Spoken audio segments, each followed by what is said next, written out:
Bloody Mary Podcast. Welcome to the Bloody Mary Podcast, where we talk about all things horror while drinking a Bloody Mary. I'm Jesse. And I'm Tammy, and we are totally married. We got our Bloody Marys, and tonight we are reviewing Halloween Ends. Halloween fucking ends. It's fucking ended. And just to let you know, we're going to go spoiler-free until we tell you. And it'll also be timestamped below. So if you haven't seen it, don't worry about it. Spoiler-free until we say. Until we say. And then also, if you would like some merchandise, we have some cool shirts and stuff. BloodyMaryPodcast.com. Go there to get some sweet merch. Yes. Support us and stuff. Lots of awesome things there. And then maybe we'll get some more podcasts out again.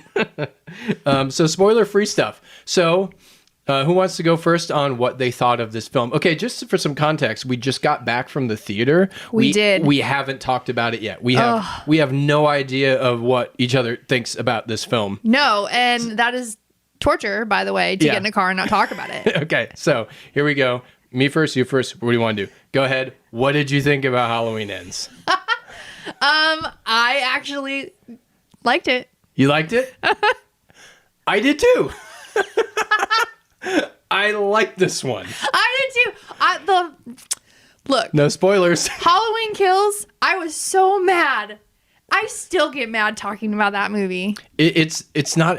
I don't like it. You hated it more than me, if I'm not mistaken. I gave it a 3. You gave it a 2 out of 10. It fills me with rage even now thinking about it. Mm. So going into this, my bar was under the motherfucking dirt. Yeah. And I was really pleasantly surprised, and I enjoyed it. Good.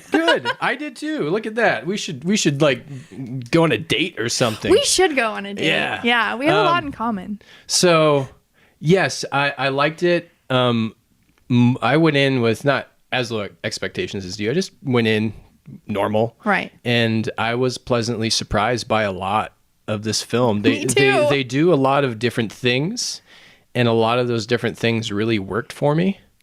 Because I hadn't seen them. I don't think they did what they did in any other film. Maybe a touch in 1 or 2, but without saying what happened, they do something different in this. They do. That's really going to divide fans for sure. Oh, absolutely. And you can't say what it is now, but good. We both liked it. We did. It's nice to go see a horror movie then like it. I know, because last year, I was raging mad for hours, and I still get fired up. So I'm glad that I'm not so angry about this one. Yeah. Okay. So thoughts on this trilogy, the David Gordon Green trilogy, the first one, the second one, and this one. What do you think of it as a whole now that it's complete? As a whole, I think it was a good end to their trilogy, and I think they tied up maybe not tied up, but some of the themes that they had throughout kind of wrapped up pretty well in this one, in my opinion. Yeah. I still think the second one is the shittiest fucking Halloween movie, and I hate it so much. So I could just get rid of 2 and give me 3. Or 1 and 3, quite frankly. Yeah, that's kind of my sentiment too. I think that you could take what they did in 2 and push it into 1. I think a lot of what happens is in that second one. I think 2 was a money grab, because I think a lot of the things that they do in 2, they could have made the first one just a hair longer and touched on some of that stuff. Because really, in 2, he's just killing more people. In 2, the town is fucking stupid. Yeah. And they're going after a Kool-Aid man. Okay, we're not talking about 2. So let's get back to this one. So just a lot of stuff worked for me in this. And I don't think there wasn't too much that didn't work. I could say an argument would be it could a little slow going, but I think that was a style of film. It was more methodical. Mm-hmm. This one, it seemed more well thought out as opposed to the second one. Yeah. And even some of the first one. Yeah. This one I was like, oh, there's that director that I've liked before in other films. Right. Here he is. Now I see him. Where were you hiding, sir? So then, what did you think about how it ended? Did you like the ending? I liked the ending a lot, actually. Yeah. I did. I think it wraps up for this trilogy. I think it wraps up Lori Yep. well. I think it wraps up Michael well. Yeah. And it wraps up her granddaughter's story. It wraps up her family story. It wraps up, kind of the town story too. Yeah. Mm-hmm. Yeah, I agree. Okay. We're going to have to get in the spoilers now. So spoilers, we made it as far as we can. If you haven't seen it, stop listening, stop watching, and go watch it and come on back. All right. Right. We're so sorry we can't talk for like 10, 20 minutes with no spoilers. Right? Okay. We just can't do it. So just get it out of the way. There was another killer. There was another killer. That was the coolest fucking thing ever. You know what? I did like it. Why? Okay, multiple reasons. There were two killers. There was two killers. He had a protege for a hot minute. And you got to see them kill together. Yeah. That was cool. I'd never seen that before. It was like, oh, you want to take this one? And then he comes in. Yeah. And takes that one. Like, the protege, takes on the heavy. I thought he took on the heavy lifting a little bit. Yeah. And then Michael was like, because I, been shot and stabbed a million times, like 50 Cent, and I just need to, just give me something easy. I still want to kill someone. It kind of looked like he was getting his power back as he was killing people. It did look like that. So okay, so... But I don't think it's his power. I think it's like his juices are flowing now. Yeah. He's like, I've been in a sewer for 4 years. I haven't got to cut a bitch, and I just need it. I need it. The homeless guy says every now and then he'll bring someone in there. Every now and then. But Michael pulling someone into a sewer and killing them because okay, I'll just scratch an itch real quick, and then Michael Myers stalking people, sticking them to walls, and being his glorious self. He needed that. He really needed that. And that's what I feel like. It wasn't getting his power back. It was more like, I just feel... Well, the new kid reinvigorated that inside of him. He did. Yeah. And I did because, at first I was like, all right, are we going supernatural? Yeah. Because they looked into each other's eyes. Is he passing his evil on? Right, I thought... And maybe he did a little bit. Maybe he did. I mean, they left it open-ended, kind of like if it was supernatural, kind of, but not really. I don't think it was. I think it was more... You're a psycho. I'm a psycho. We should hang out. I recognize this psycho in you. Yeah. And then it kind of, the second one was all about the fear that he created and the evil and what happens to the town because of it. Yeah. And I think that showed in Corey. They created this monster. They created him, essentially, because he accidentally kills a kid. Then the town, he's the kid killer. Yeah. Whether it was an accident or not. And then they ridicule him and they just fuck with him. And then you're over here. First of all, you kill the kid on accident. That you feel horrible for that. Now the town makes you feel horrible for that. And people just fuck up your life. And that lives inside of you and it grows and... Well, he created it. He didn't have to kill a whole bunch of people either. He it was didn't. Nature versus nurture. I mean, he could have, the first one was an accident, right?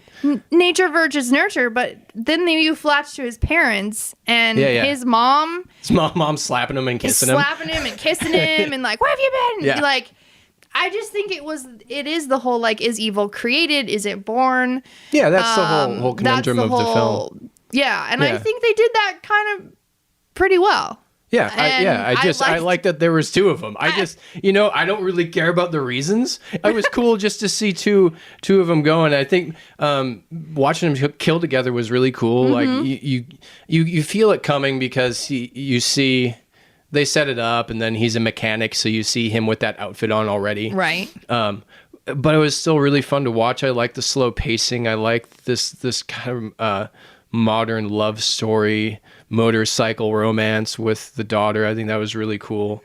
I liked a lot of the death scenes.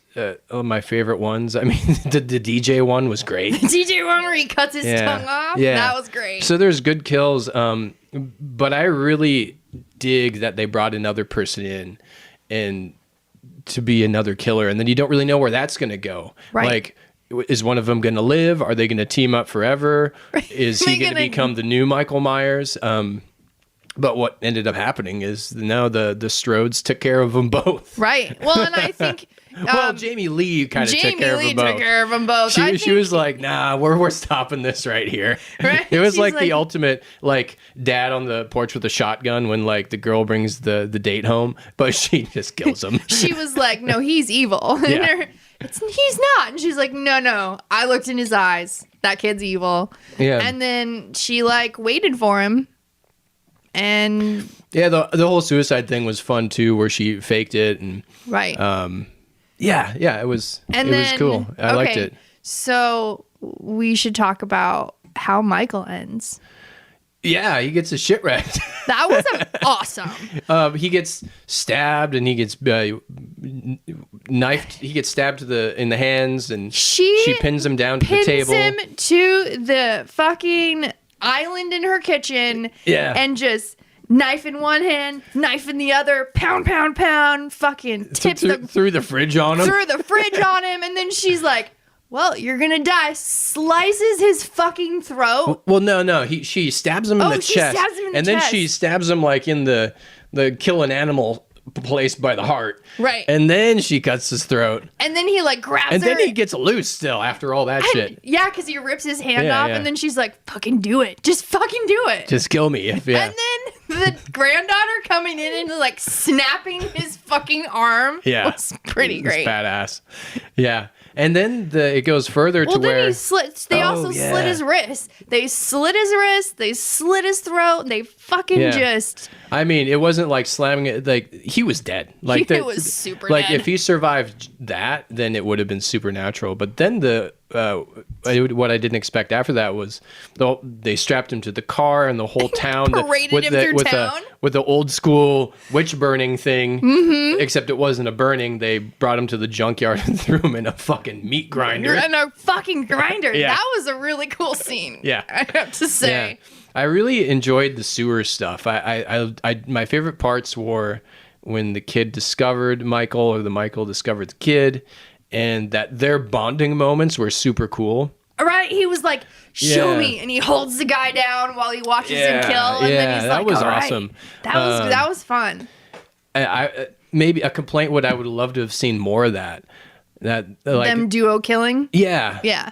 Like, because the spree that he goes on, I mean, he had to go on his own Michael Myers killing spree. Oh, yeah. But it would have been cool and fun to see him, like, other Michael grabbing one here and there with him. Right. But still, it's not, like, too much of a complaint. You know what I thought towards the end when he was like, do you want to take this? When she went into his house, or the house that he killed the kid in that he was staying in. Yeah. And he was like, do you want to take this? I thought like Michael was there, like gonna pop out and be like, because he said something like, do you want to take her? Or yeah, that was when Jamie Lee found him sleeping in the house that he killed the first kid in. Right. On the same note, what I thought, just for a second, but I was like, no, I thought he was making Michael Myers up in his head.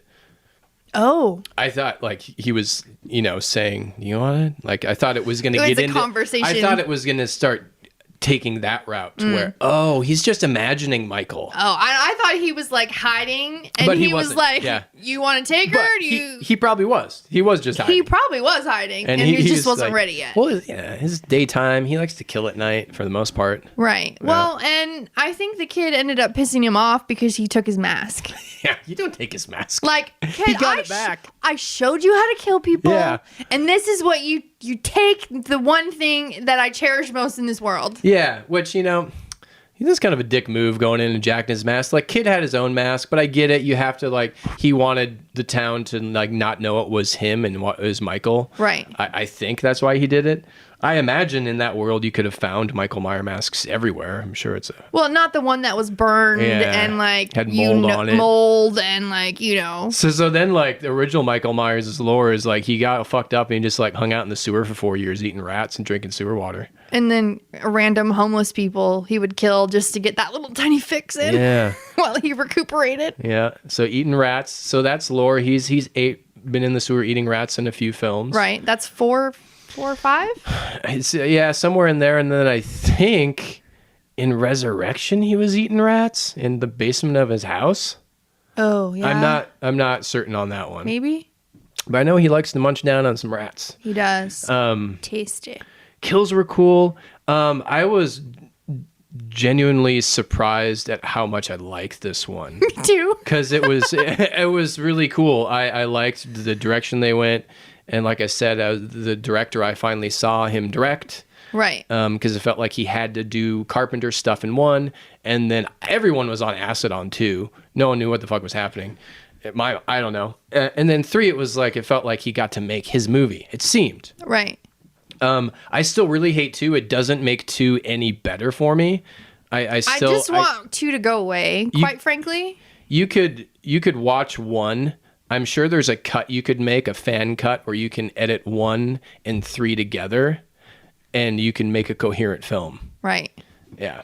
And fuck 2. Fuck 2 in the butt. The only thing that came armpits. good out of 2 is fucking Karen dying, because yeah, she was an annoying character. She was super annoying. Very also, much annoying.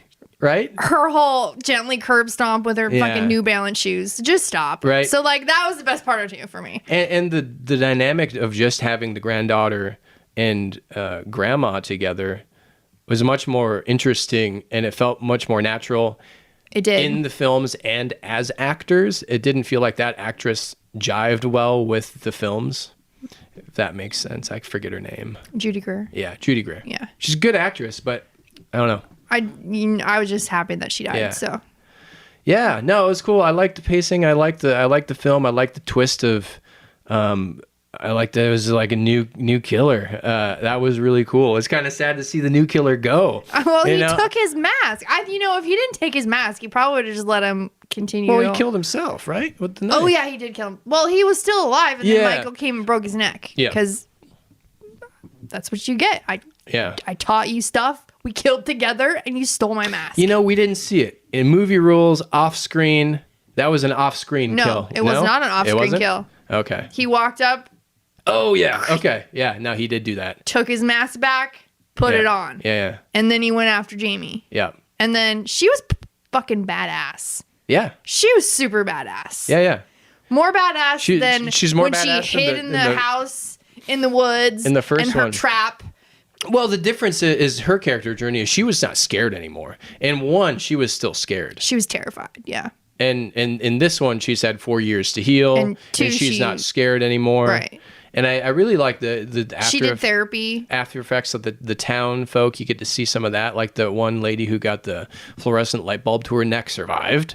Oh, yeah. So that was. Oh, see, literally, I didn't remember any of 2. Like, I'm sure. I was thinking, like, I'm sure she was in that one, but I don't fucking remember any of it. Yeah. But that was my favorite kill in 2. So, like, all right, what would you rate this then? Out of 7. 10 Bloody Marys, 7? Mm-hmm. What about you? Well, I was going to say 7 too, but now I want to feel a little different. But we both feel the same, so I'm going to say 7 as well. I think it was the best one of the 3. Agreed. Even though you do need the first one to get to the third one. It was the best film of all 3 of these. I think so too. And I understand how people are divided because there was a different killer and you barely saw Michael, but also like I wanted to see something. Yeah, I wanted to see them do something different. They did something different. They did do something different. But they also kept the familiarity too of Michael. And yeah. And like he's old. He's been shot and stabbed a million times. And if you weren't going to make him supernatural, yeah, right. He got to end. He got to go. And I mean, there's a fun ending too. You could have done like I don't know. They both pop up again alive. All right. Ta-da! You see all his body parts come together. Just come together. In Now the junkyard. We get zombie Michael. Yeah. And she was wearing a blue button-up and blue jeans, and homage to the original. Yeah, and she had the knitting. Yeah. I knew that was going to come into play because it showed there was a shot of her at the beginning knitting. Knitting, yeah. I'm like, oh, she's going to use that again. Yeah. Well, he tried to use it on her, stick it in her ear. Yeah, that's fucked up. So where do you think the franchise goes from here? Because these, I imagine this one's going to make money. So it's streaming on Peacock too. Right. And my brother saw it in the theater, and he said there was only like 10 people there, and we just saw it in the theater. There was actually quite a bit once. There wasn't that many. I'd say there's maybe 20 people. And this is like, we're close to Halloween. This is a Saturday evening. Right. I'd expect, I don't know. But they're still going to make a lot of money. The point is, these movies make money, and they're not going to stop making them. Right. So where do you go from here? Where do you think it goes from here, and what would you want to see next? Because they're going to keep making more. Right. Be it like next year or in 5 years, it's going to continue. I mean, so either the evil pops up somewhere else, and then that person takes on the Michael Myers persona, or you open it up to supernatural and he comes back to fucking life after they grinded him. Yeah. So do you think... But I don't know... Do you think they stay in the same world that we're in, or is it another world? Or because the timelines for the Halloween films are all over the place, right? Yeah. It's like one, and then these, but then there's another timeline where it's like one and two, and then H2O. Resurrection. And then there's other... Yeah, so like where would they... I really think if they're going to... What do you think? We're going to get a series. We're going to get a Netflix show. We'll get a Amazon Prime show. It's going to be called Haddonfield, and it'll probably be stories from that town, because in this they established that this was a cool sequence too. Like there's murders happening in this town unrelated to Michael because of it. Right. And the cops are like, is this Michael? Is it not? So that kind of opens up the door to, I think would be a fun series and call it Haddonfield. You could even have like that cop be one of like the main people, or just tell different stories in this town of crazy events happening. And you can have Michael be in like one of them or two of them or something. Right. I'd love to see a Rob Zombie Halloween 3. Oh, I would love to see, because I want to see where they would take that with Scout and like. But if someone would tell me just like, you're making a Halloween, what are you gonna do? I'm like, I would remake it in the 70s, but change the storyline. Yeah. Yeah, I think that'd be a lot of fun. You keep it set in the 70s, keep it set in 1978 or whenever it was set, but change the outcome of it. Like Quentin Tarantino, that shit. Yeah, you could do that. I think that could be a lot of fun. One thing that I guess I would have, well, you couldn't, like Loomis, I did miss the presence of Loomis through like Gordon Green stuff. I know they like flash back to him in 2, and they had that other doctor in the first one. But I don't know, I kind of miss having that wise old man around. Right. So I'd probably bring back in, I think there was like chatter about doing like a Loomis spinoff but I don't know. Yeah, I don't know what they do. They're going to do something. They make money. So. Right. So either they reboot it again and start over. We'll get a series. Yeah. I think a series would be fun. And that could actually tie into what their plan was originally, was to do different things for all different, like, because Halloween 3 is completely... Yeah, separate. For sure. So that could, kind of tie that all in. And then you can have a Michael Myers on one episode or 2 episodes, and then you get this one, and then you get that one, and it's a different... Yeah. Or you stick it in the same world, because we saw him young in like 1. He was like, what, 18, 19? Right. And now we see him as old man, so you have this whole era of the 80s, 90s, and 2000s where what's he doing? What was he doing? Like maybe he could have escaped and went on a spree in the 80s. You don't even know. Yeah, maybe they make it like Poppy. Stranger Things at Michael Myers in the 80s. He knows how to drive. Joins a band. Joins a band. He's a drummer. Right. He likes to hit things. That's so stupid. I don't want to see this now. But yeah, honestly, I was surprised that I liked it as much as I did, because I had like been avoiding everything. The only thing I've heard was like it was split down the middle, and then I hopped on IMDb and saw it like it was already at a rating of like 5.4. Mm-hmm. And I think it's good. I think it's a good Halloween flick, and I'm glad they did something different. Yeah. And it wasn't so different, you know? That's the thing too. It wasn't completely different. It wasn't completely different. You still needed someone to go around murdering people. Mm. He's hurt. He old. Like, he needs help. Yeah. And he got a buddy. Yeah. Which I really enjoyed. And I really enjoyed the final showdown. Yeah. Because she was fucking badass. Yeah. And then just slit. And then the granddaughter coming in and like just snapping his fucking arm. That was great. Well, yeah, I guess, if you've been listening, then you've watched it. And what do you think? Do you feel the same? Do you think this one is the best of the trilogy? Do you think it's the worst? Do you think it's in the middle? Do you think it ended well? Do you think it wrapped up all their whole trilogy storyline? Yeah. And where do you think the Halloween franchise goes from here? Right. Well, cool. Yeah. All right. Well, our Bloody Marys are dead. And so are we. Drink in moderation. Enjoy life and death. Life and death. I made this really strong. Catch you next time. Bye-bye. The Bloody Mary.